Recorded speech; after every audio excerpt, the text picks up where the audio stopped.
El fiscal que llevaba la causa de supuesto acoso por parte del doctor Gustavo Rodríguez Andersen contra una estudiante terminó por retirar la acusación. Según el agente fiscal, fue culpa de la víctima. La víctima tiene 6 meses para denunciar desde que ocurrió el hecho. Y ella denunció 1 año, 6 meses después. Yo igual imputé, igual la acusé. O sea, cúlpeme por imputarle y acusarle a Rodríguez Andersen. Pero lo que no me pueden culpar, me escribió por culpa de la víctima. Porque denunció 1 año.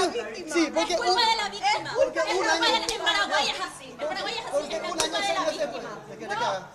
Este fue el argumento del fiscal Julio César Ortiz para retirar la acusación en contra del doctor Gustavo Rodríguez Andersen, denunciado por la alumna Carolina Wolf por acoso sexual.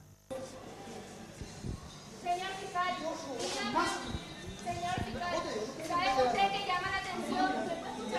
Mira cómo llora. ¿Qué le está pasando a mi mujer? Acá hay que preparar, en serio. Y no sé, y ahí le ves, no le importa nada, perdí mi facultad.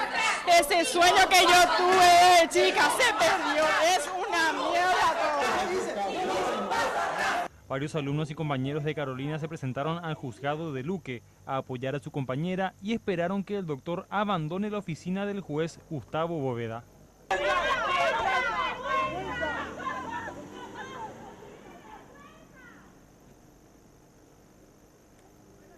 ¿En qué condiciones yo voy a estar aprendiendo o qué capacidad voy a poder desarrollar si yo me siento insegura en ese ambiente? Eso es lo que le sucede a Carolina, por eso fue que ella decidió hablar.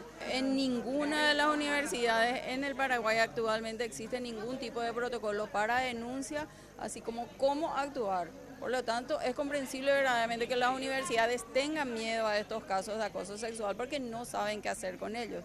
Este miércoles a las 9 horas se llama una nueva manifestación en el juzgado para presionar al juez a que revierta esta situación.